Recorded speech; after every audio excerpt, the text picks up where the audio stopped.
믿음이 없으면 하나님이 화내신다는 겁니다. 하나님이 분노하신다는 겁니다. 하나님이 통분히 여기신다는 거예요. 오늘 본문에 그렇지 않습니까?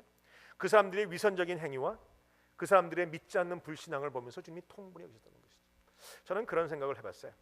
주님이 만약에 이 자리에 오늘 이 자리에 찾아오시면 시온교회 교인들 예배드리는 여러분을 보면서 어떤 말씀을 하실까?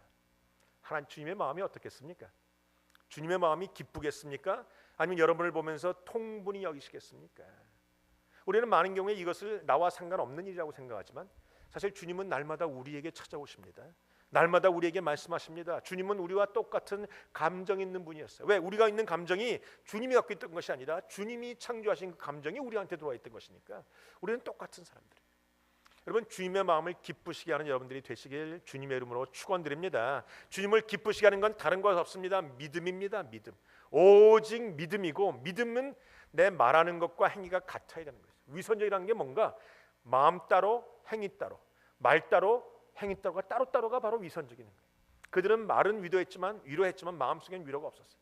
주님이 그거 보시고 통분하셨고 그들이 믿지 않는 행위를 보면서 통분했다는 겁니다. 여러분, 사랑하는 성도 여러분, 우리가 주님의 마음을 기쁘시게 하고 주님의 마음속에 시원함을 주는 저와 여러분들이 되시길 주님의 이름으로 축원드립니다. 옆 사람의 고백하세요. 겉과 속이 같기를 바랍니다. 선포해 보세요. 여러분, 우리가 겉과 속이 같아야 돼요. 아는 것과 믿는 것이 같아야 되고 믿음과 행위가 같아야 돼요. 특별히 기도와 행위가 같아야 됩니다.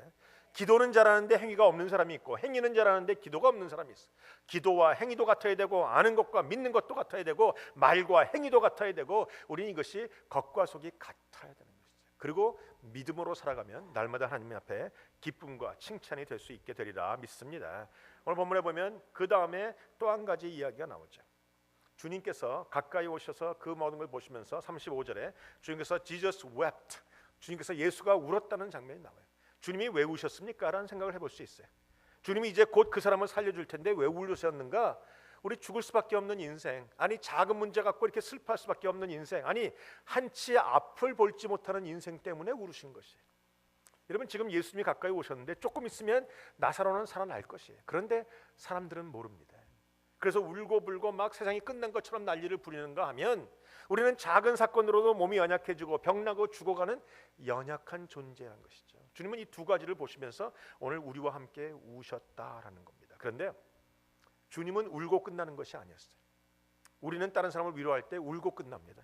같이 울어주고 그밖에 할 것이 없어요. 그런데 주님은 울고 끝나는 것이 아니라 그 사람에게 생명을 주시고 그 사람에게 건강을 주시고 그 사람에게 문제를 풀어주시고 그 사람에게 기쁨을 주시고 그 사람에게 구원을 주시는 분이라는 것이지. 오늘 그 주님이 여러분과 함께 하십니다. 오늘 주님의 눈을 바라보면서 위로받으시고 오늘 주님의 말씀을 들으시고 죽음에서 생명으로, 연약함에서 강건함으로, 부족함에서 풍성함으로 나오시는 여러분들이 되시길 주님의 이름으로 축원드립니다. 오늘 주님이 우시면서 그 앞에 가서 이제 말씀을 하십니다. 무덤가에 가까이 가서 이제 돌을 옮겨 놓아라 그랬어요. 그 당시에 히브리 사람들은 그냥 굴에다가 굴을 파고 시체를 집어넣고 뚜껑을, 이 돌을 막아버리는 것이 그 당시의 관습입니다. 그리고 날씨가 덥기 때문에 금방 썩어서 냄새나는 것이죠. 그런데 재미있는 것은 이제 주님과 함께 무덤까지 왔어요. 주님이 돌을 옮겨 놓으라 그랬습니다. 근데 마르다가 뭐라고 얘기합니까? 주님, 썩어서 냄새가 납니다. 무슨 말입니까? 돌 치우지 마십시오. 다시 말하면 여기까지면 됩니다라는 것이. 여러분, 많은 경우에 우리도 마르다와 같아요. 여러분, 마르다는 주님을 믿기는 믿었지만 자기 오빠가 살아나고 부활할 것은 믿지 않았습니다. 그녀 가운데 믿음은 있었지만 지난주에 말한 것처럼 제한적이고 관념적이고 어떤 이론적인 믿음이었지 살아있는 믿음, 죽은 자가 살아난다는 믿음은 없었다라는 것이. 아니, 믿음이 없었을 뿐만이 아니라 도대체 기대조차 하지 않았어요. 기대가 없으니까 기도하지 않고 기도가 없으니까 기적은 일어나지 않는 것이죠. 얘기를 한번 바꿔보십시다.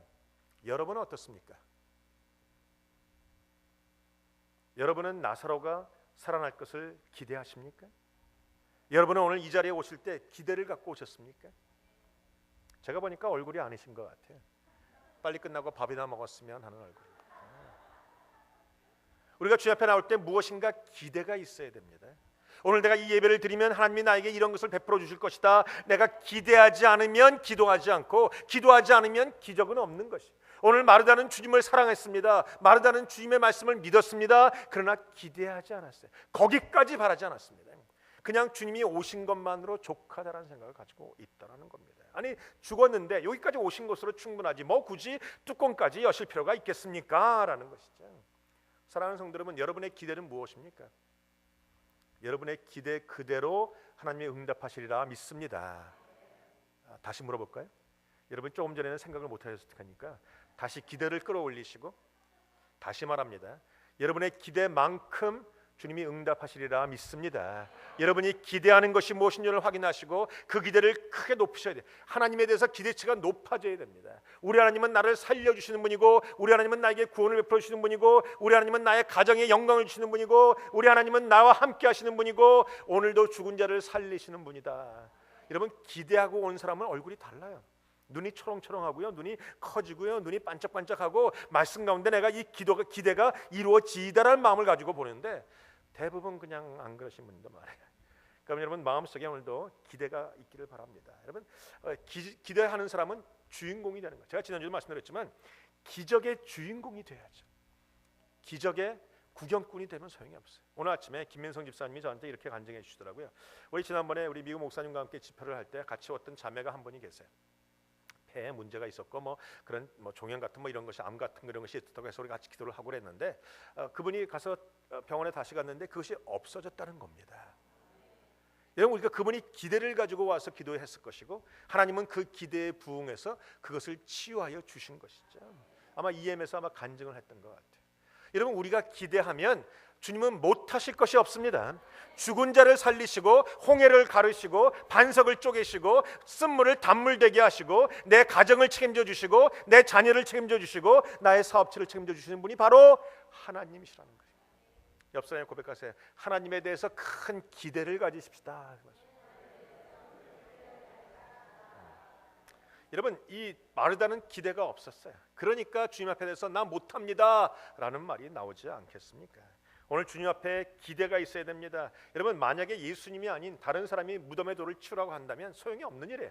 왜? 능력이 없으니까. 그 치워봤자 냄새밖에 안 날 텐데. 그러나 주님은 다릅니다. 주님에겐 능력이 있는 것이죠.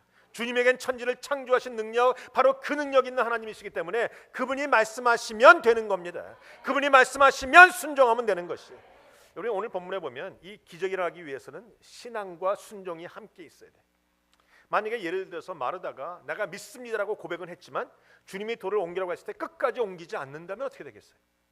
아니 주님 절대로 못합니다. 이거는 말이 안 되는 거예요. 상식적으로 맞지 않습니다. 왜 굳이 그런 거 해야 됩니까? 못합니다 라고 말했다면 자기 오라비는 살아나지 못하는 것이죠.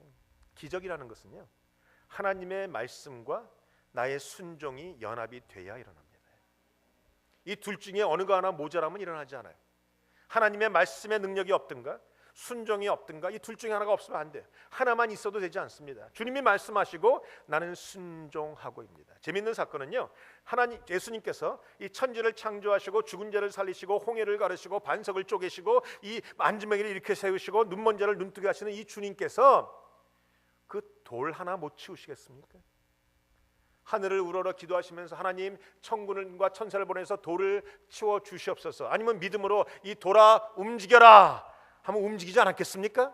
성경이 뭐라고 얘기합니까? 내가 산들어 바다에 빠지라 명령하고 믿으면 산이 흔들려 바다에 빠지게 되리라 그랬습니다. 주님은 할 수 있는 분인데 주님이 그거 하지 않으시고 우리에게 명령하세요. 돌을 치워라. 우리의 순종함을 보시는 겁니다. 오늘도 주님은 여러분에게 말씀하십니다. 여러분 안에 있는 기적을 방해하는 죽은 것을 감추고 있는 그 돌들을 치우라 말씀하십니다. 그것은 내가 해야 되는 것이에요. 내가 순종하는 것입니다. 내가 땀을 흘려 치우는 것이고 내가 Yes Lord 하고 그것을 옮겨가야 되는 것이죠. 이 돌이라는 것은 하나님의 기적을 방해하는 어떤 것입니다. 여러분의 생각일 수도 있고 여러분의 생각 속에 있는 관념일 수도 있고 여러분은 이건 절대로 안 된다. 교회는 이래야 돼 라고 생각하는 여러분 안에 있는 생각이에요. 교회는 여러분의 생각에 의해서 움직이는 것이 아니라 교회는 하나님의 생각에 의해서 움직입니다. 교회는 하나님의 말씀에 의해서 움직인다는 것이죠. 그래서 여러분이 내 생각 가지고 막는 일이